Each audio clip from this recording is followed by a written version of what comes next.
Well, it sounds like World War III has been averted. We're going to break down just the latest developments on the cruise missile strike in Poland, and we are going to be asking ourselves if Russia should probably just be grateful that this turned out the way it did, because it sounds like we're finally getting some insight into just how dysfunctional Russian military command is. Let's get into it. Okay, first and foremost, we pivot over to ground news. Consistently the best news site for covering this conflict, given the level of mis and disinformation. Link is in the description.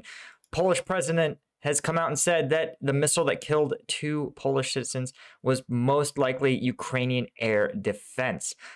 This would have been probably a Ukrainian air defense missile that failed to connect with its target and continued going over the border, landing in Poland.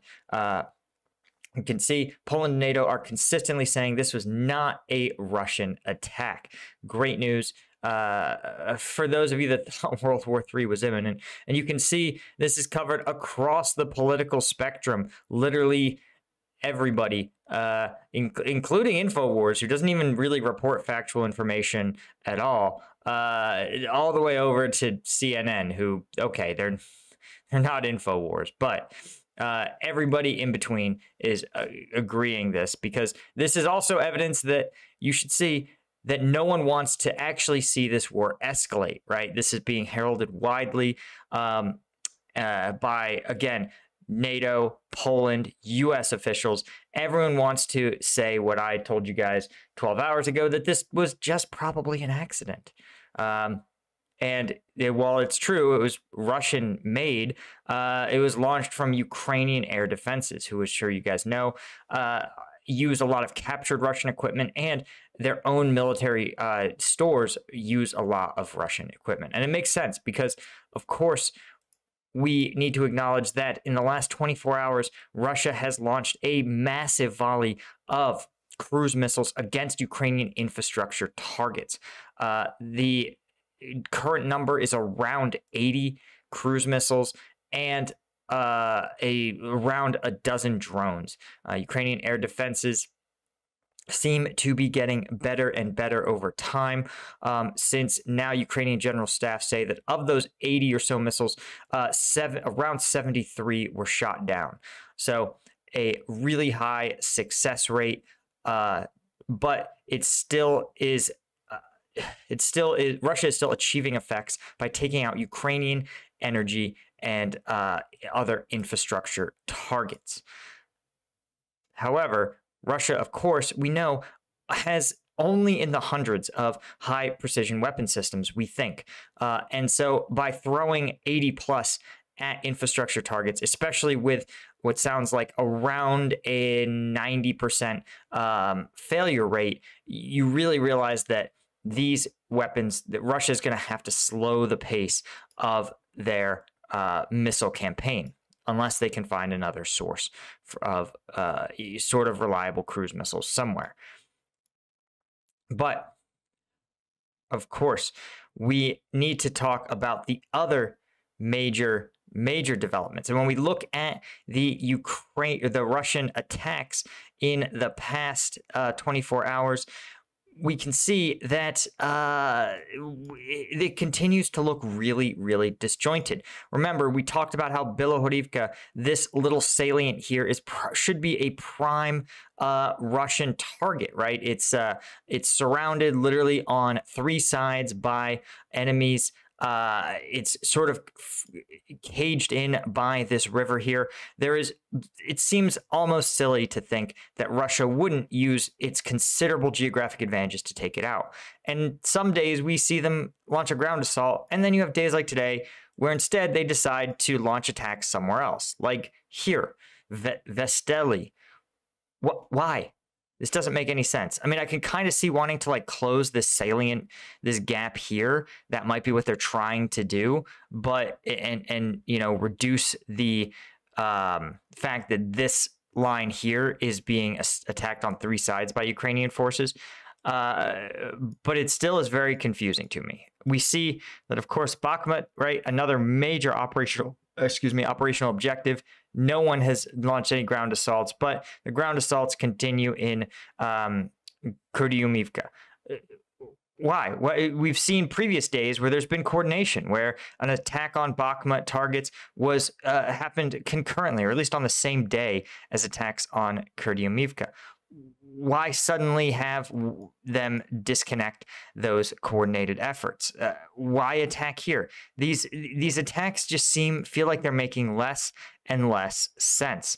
One other area of note is that Russia seems to have also kind of bizarrely fixated on is the area called Pavlika. And Pavlika, you can see here, let's see if we can track it down. It should be right around right here, this town here, Pavlika. And for some reason, the Russians consider this a really important target, maybe because of this airstrip here on the other side of the river. I'm not really certain, but it's a very confusing situation to be sure, because again, Russia's committed a lot of combat power to taking this, and they obviously haven't. And recently, we've seen some leaks go over to ISW where we get a little bit of insight into how disjointed the Russian command has been. So this says Russian commanders reportedly ignored existing plans for offensive operations in the Volhedar direction and committed those poorly trained reinforcements to costly assaults on Pavlika out of impatience.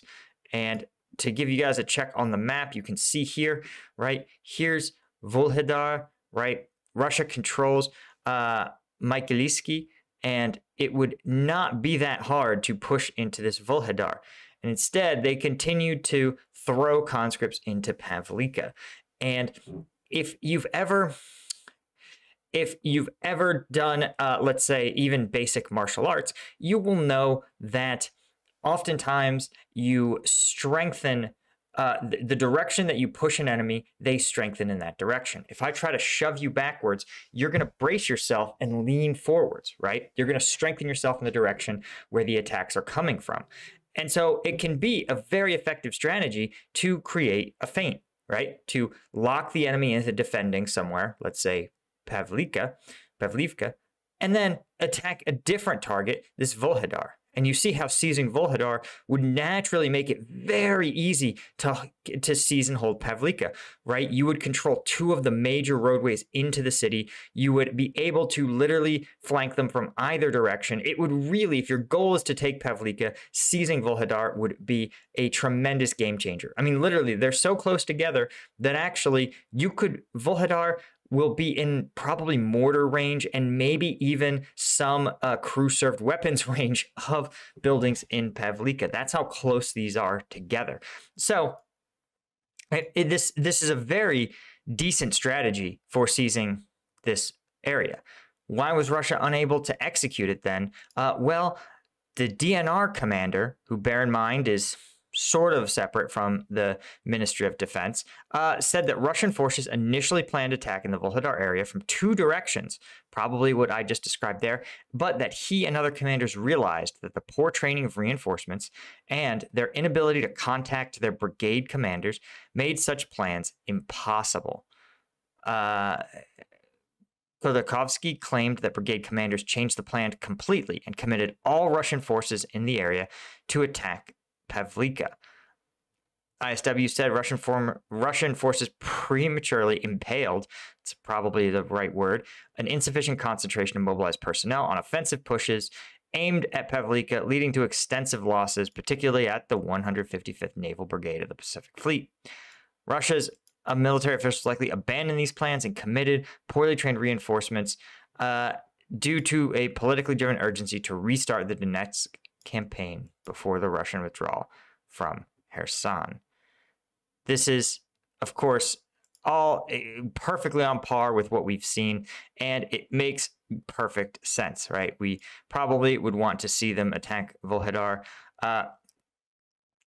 And this is so rudimentary. I mean, being unable to command and speak to brigades, not have brigade level comms, is complete madness. I mean, especially on an area this close, right? You're talking about a few hundred meters. This, even if you have nothing else, you can use a runner, a physical person with written messages to run to and from brigade commander to brigade commander to distribute plans. You could also use cell phones. You could use radios. There's so many options available. That it's sort of shocking that a major brigade level effort cannot perform this level of basic coordination. It's incredible, really. I'm in shock to hear stories like this, but I think they're emblematic, and why I've said for weeks that it appears that Russian forces aren't really operating strategically. I think each brigade commander here, each unit commander, it's almost like they're fighting their own fight, disconnected from the other units around them. There's no other way to explain why you would launch 3 simultaneous attacks at, for example, these targets, when it's very clear you should use your capability, your combat power, to seize one target decisively. It boggles the mind. Even if you have poorly trained conscripts, presumably you don't also have officers leading them who are conscripts, and you could hopefully provide at least put all your troops in one direction and tell them to assault there. Anyway, guys, that is all I had for you for today's update. Thank you so much for joining me as always. And of course, if you want the combat video breakdowns that are too spicy for YouTube, you want to become a member of the Patreon. Thanks so much to my Lieutenant tier patrons. We're going to try to drop a new video today or tomorrow, so be sure to sign up. Link is in the description, as is the link to Ground News, a big supporter of the channel and a great resource in this conflict. See you all in the next one.